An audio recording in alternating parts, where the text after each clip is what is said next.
You know someone who will text you paragraphs, respond to emails immediately, engage in long conversations face to face. But the moment their phone rings, they freeze. They let it go to voicemail. They feel their heart rate spike. They experience genuine dread at the thought of answering. And if you think this is just a generational quirk or a preference for texting, you're missing something much darker. The neuroscience behind phone call avoidance reveals a specific type of anxiety that's been amplified by modern technology, and what the research shows about how our brains process disembodied voices might fundamentally change how you understand communication anxiety. Let me start with a study that immediately reveals how widespread this phenomenon is. In 2019, researchers at the University of Plymouth published findings in the journal Computers and Human Behavior that surveyed over 2,000 adults about their communication preferences. They found that 76% of millennials and 54% of Gen X participants reported experiencing anxiety about making or receiving phone calls. But here's what's crucial. This wasn't just about preferring text. When asked to rate their anxiety levels across different communication modes on a scale of 1 to 10, phone calls scored an average of 7.2 compared to 3.1 for texting and 4.6 for video calls. There's something specific about phone calls that triggers disproportionate anxiety. Before we dive deeper, you need to understand what's happening in your brain during different types of communication. When you communicate face-to-face, your brain processes an enormous amount of information simultaneously. You're reading facial expressions, body language, tone of voice, timing, context. Multiple brain regions are working together. The fusiform face area recognizes faces. The superior temporal sulcus processes biological motion and social cues. The amygdala assesses emotional content, and the prefrontal cortex integrates all this information to guide your responses. This might sound complex, but it's actually what your brain evolved to do. Humans spent hundreds of thousands of years communicating face-to-face, and our neural architecture is optimized for it. But phone calls are different. They strip away all the visual information your brain relies on. You're getting only auditory input, a disembodied voice without context, without visual cues, without the nonverbal information that typically carries 60–70% of communication meaning. Your brain is essentially trying to navigate with half its sensors disabled. A groundbreaking 2020 study published in Social Cognitive and Affective Neuroscience used fMRI imaging to watch what happens in the brain during phone conversations versus face-to-face conversations. The researchers found something striking. During phone calls, there was significantly increased activation in the dorsolateral prefrontal cortex, the brain region responsible for working memory and cognitive control. Participants' brains were working harder, burning more cognitive resources to process the same information they could handle easily in person. But here's what's even more revealing.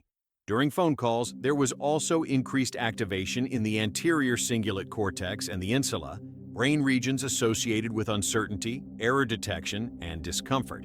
The brain was essentially in a state of heightened alert, constantly monitoring for problems, constantly trying to fill in the missing visual information with guesswork. This creates what neuroscientists call cognitive load, where your brain is working so hard to process the communication that it has fewer resources available for the actual content of the conversation. Now, let's talk about why this cognitive load translates into anxiety for some people more than others. Research published in 2018 in the Journal of Anxiety Disorders examined individual differences in phone anxiety, which they termed telephonophobia in its extreme form. They identified several risk factors, but one stood out: intolerance of uncertainty. People who struggled with ambiguous situations, who needed clear information and predictability, were significantly more likely to experience phone anxiety. The researchers used a clever experimental design. They had participants engage in conversations where they could control different variables: scheduling versus spontaneous, video versus audio only, familiar versus unfamiliar conversation partners. For individuals high in phone anxiety, the combination of audio only and spontaneous was particularly distressing. Their brain couldn't prepare, couldn't predict, couldn't see the other person's reactions. The uncertainty activated their threat detection system. Brain imaging during these conversations showed elevated amygdala activity in phone-anxious individuals, particularly in the spontaneous audio-only condition. The amygdala, your brain's fear center, was treating the unpredictability of phone calls like a potential threat. This wasn't irrational. From an evolutionary perspective, disembodied voices without visual context would have been genuinely concerning. Your ancestors never encountered voices without bodies attached. The brain hasn't fully adapted to this modern communication technology. A 2021 study from Stanford University, published in Cyberpsychology, Behavior, and Social Networking, examined what they called asynchronous communication preference. They found that people who avoided phone calls showed a strong preference for communication modes where they could control the timing of their responses: texting, email, social media messaging. The key factor wasn't the medium itself, but the ability to pause, think, revise, and control the pace of interaction. The neuroscience behind this is fascinating. Research shows that real-time communication, like phone calls, activates what's called the social pressure network in the brain, involving the medial prefrontal cortex, the temporal parietal junction, and the posterior cingulate cortex. These regions are involved in thinking about what others are thinking about you, a process called mentalizing. During phone calls, this network goes into overdrive because you're trying to interpret someone's mental state with limited information. In text-based communication, this pressure is reduced because you have time. You can craft your response, delete and rewrite, consider how you'll be perceived. Your prefrontal cortex can fully engage in planning and inhibition without the time pressure of real-time response. For people with social anxiety or perfectionism, this difference is enormous.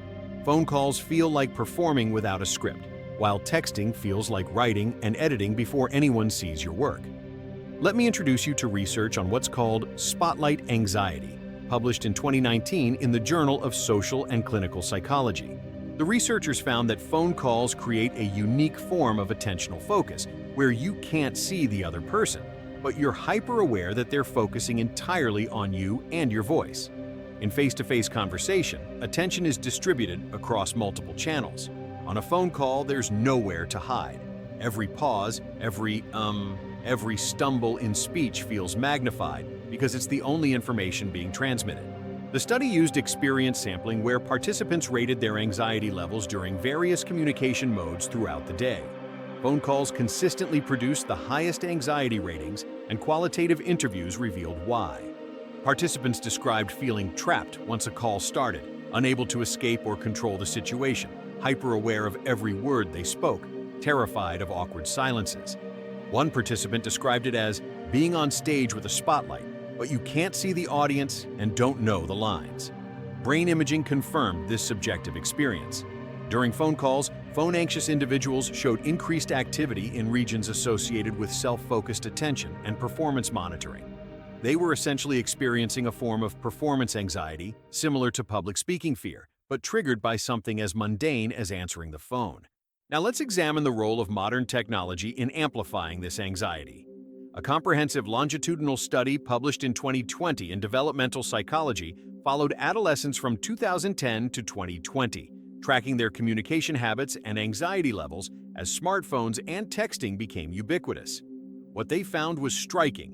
As text-based communication became the norm, phone call anxiety increased significantly, even among people who had no previous history of phone anxiety.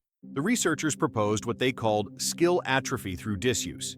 As people made fewer phone calls and sent more texts, the neural networks involved in real-time auditory communication literally weakened from lack of practice. It's a use it or lose it phenomenon. The participants who maintained regular phone call habits showed stable or even decreasing phone anxiety over time.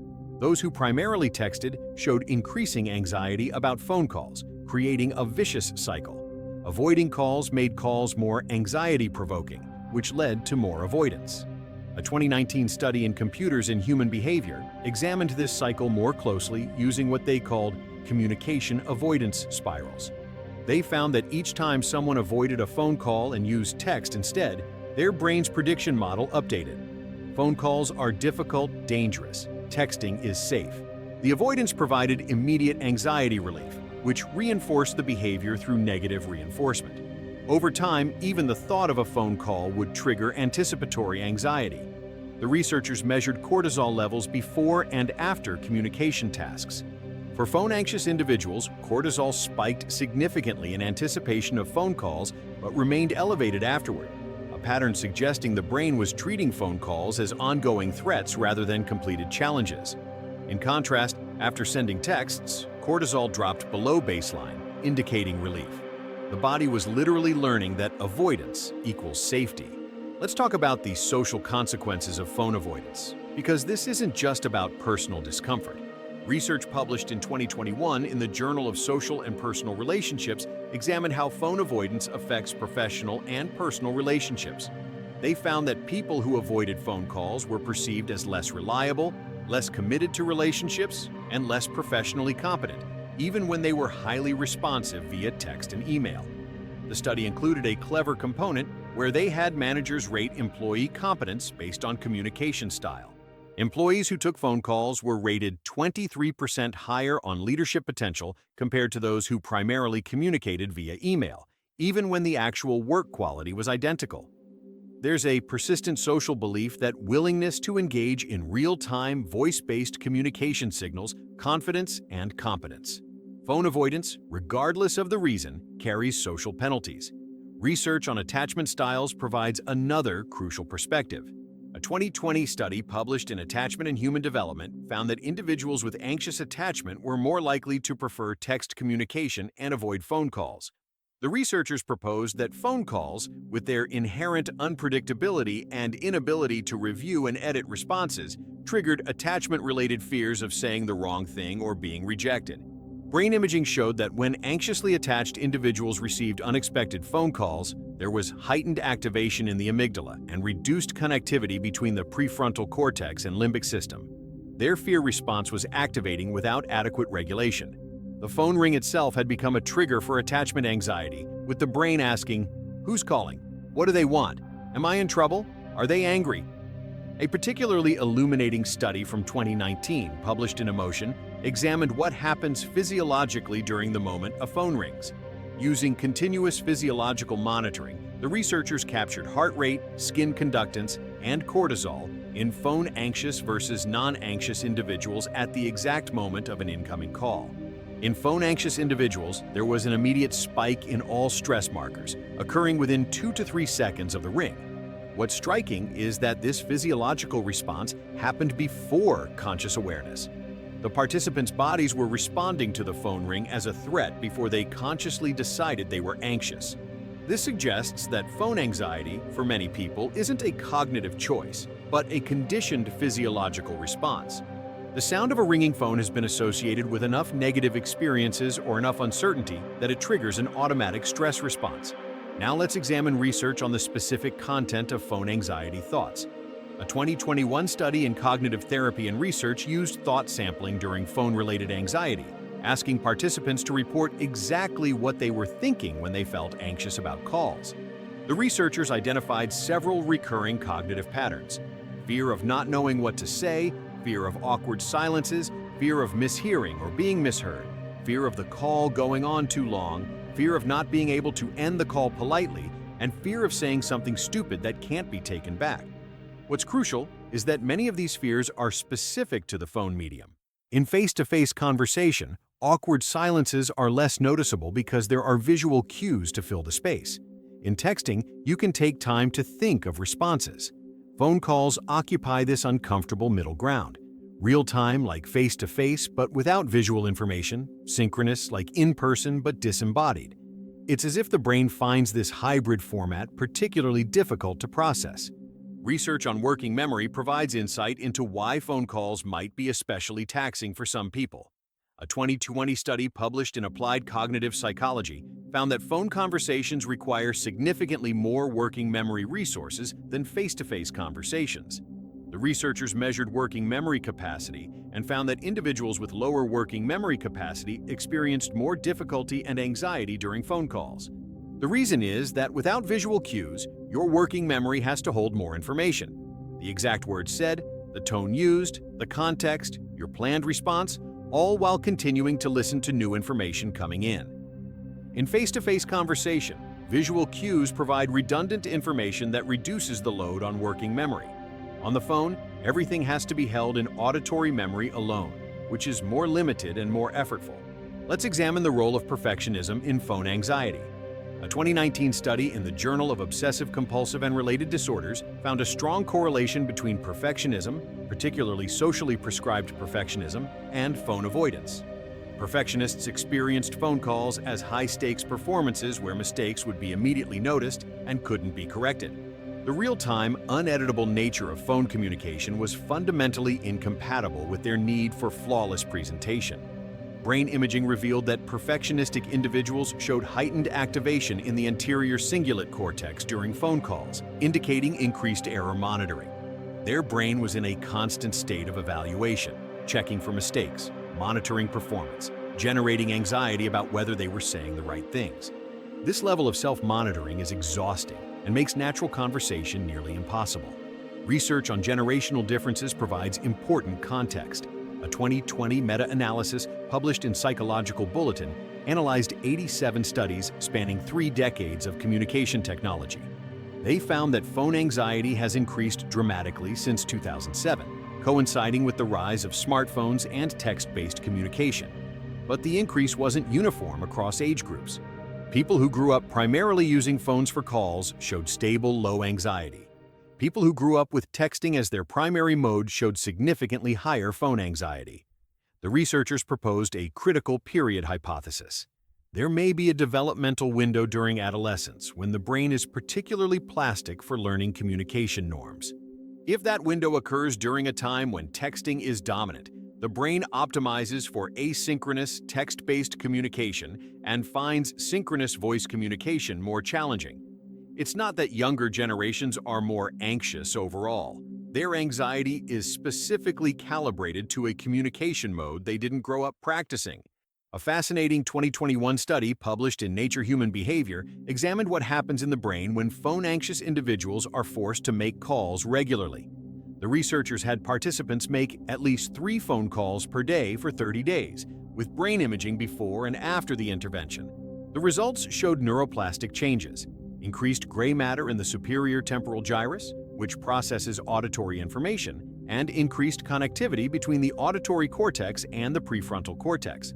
More importantly, anxiety levels decreased significantly, though they didn't disappear entirely. The participants' brains had adapted to the demands of phone communication through repeated practice. But here's what's crucial. The practice had to be sustained and regular.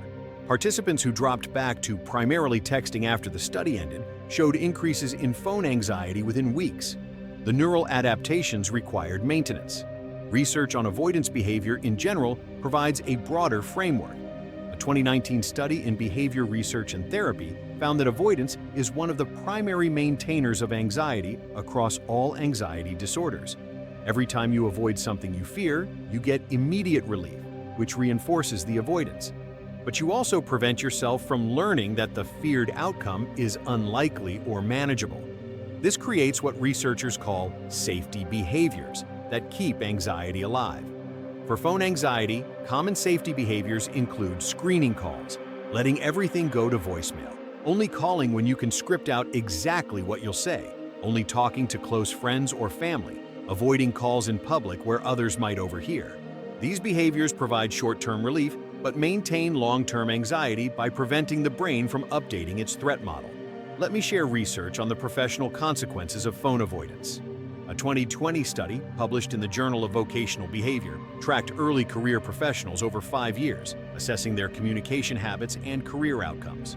Those who avoided phone calls showed significantly slower career advancement, lower salary growth, and fewer leadership opportunities compared to those comfortable with phone communication, even controlling for job performance and education. The mechanism seems to be that many professional interactions still happen by phone. Networking calls, client conversations, negotiations, informal relationship building. Avoiding these interactions or being noticeably anxious during them creates career limitations. The study found that phone-avoidant individuals were less likely to be tapped for high-visibility projects, less likely to build strong mentor relationships, and more likely to be perceived as lacking leadership presence. Now let's talk about cultural factors, because phone norms vary significantly across cultures. A 2021 cross-cultural study published in the Journal of Cross-Cultural Psychology examined phone anxiety across 23 countries. They found that phone anxiety was highest in cultures with strong digital communication norms and lowest in cultures where in-person and phone communication remained dominant. Japan and South Korea showed particularly high rates, while countries with less smartphone penetration showed lower rates. But the study also found something interesting. Within high phone anxiety cultures, there were strong age effects. Older generations who had used phones extensively before texting existed showed much lower anxiety. The anxiety wasn't cultural per se, but rather related to which communication technologies were dominant during key developmental periods. Research on treatment approaches shows what works for phone anxiety. A 2021 randomized controlled trial published in Clinical Psychology Review compared several interventions: exposure therapy, where participants made increasingly challenging calls, cognitive restructuring to address anxious thoughts, and a combination of both. The combination treatment showed the best results, with 64% of participants showing clinically significant improvement. The exposure component was crucial, but had to be done systematically. Starting with low-stakes calls like ordering food or calling businesses for information, then progressing to personal calls, then to more challenging professional calls. The cognitive component addressed catastrophic thinking. If I sound stupid, they'll think I'm incompetent forever. Became, people rarely remember small conversational stumbles, and even if this call goes badly, it doesn't define my worth. Brain imaging before and after treatment showed decreased amygdala reactivity to phone-related stimuli and increased prefrontal activation, suggesting better emotion regulation. But participants reported that phone calls never became completely comfortable. The goal wasn't to eliminate anxiety, but to function despite it, to recognize that discomfort doesn't equal danger. Let me address something important: the difference between phone anxiety and social anxiety disorder. Research published in 2020 in the Journal of Anxiety Disorders found that while there's overlap, they're distinct. Some people with phone anxiety have no social anxiety in face-to-face situations. The anxiety is specifically about the medium of phone communication, particularly its real-time, audio-only nature. The study used diagnostic interviews and found that about 32% of people with significant phone anxiety met criteria for social anxiety disorder, but 68% did not. Their anxiety was situationally bound to phone calls and didn't generalize to other social situations. This suggests phone anxiety is its own phenomenon, shaped by the specific demands of phone communication and the availability of alternatives. For those watching who avoid phone calls, I need you to understand that this isn't just a quirk or a preference. If it's impacting your relationships, your career, or causing significant distress, it's worth addressing. Your brain has learned to perceive phone calls as threats, probably because they represent uncertainty, performance pressure, and lack of control. That learning makes sense given how our brains work and how modern technology has changed communication norms. But here's the reality: phone calls aren't going away, at least not entirely. And more importantly, the avoidance pattern keeping you comfortable in the short term is probably limiting you in the long term. Every time you let a call go to voicemail when you could have answered, every time you text instead of calling when a call would be more effective, you're reinforcing the neural pathways that make phone calls feel dangerous. The research shows that change is possible, but it requires exposure. You have to practice the thing you fear in order to teach your brain that it's not actually dangerous. Start small. Call businesses instead of texting. Call close friends who feel safe. Gradually build up to more challenging calls. Your heart will race. You'll feel anxious. That's normal. The goal isn't to eliminate the feeling, but to do it anyway, to teach your brain through experience that you can handle it. And if you're someone who finds phone calls easy and wonders why others struggle, understand that their brains are processing communication differently than yours. Their working memory might be more taxed by audio-only input. Their uncertainty tolerance might be lower. Their developmental experience with communication technology might have been different. It's not weakness or rudeness. It's neurology shaped by experience, and it's more common than you think. The science is clear. Phone anxiety is real. It's increasing, and it's rooted in how our brains process disembodied communication in real time without visual cues. But it's also treatable, primarily through exposure and cognitive restructuring. Your brain learned this pattern, and it can learn a different one. It just takes practice, discomfort, and time. The question is whether you're willing to experience short-term anxiety for long-term freedom, or whether you'll let this fear quietly shape your life, limiting opportunities and connections because a ringing phone feels too dangerous to answer.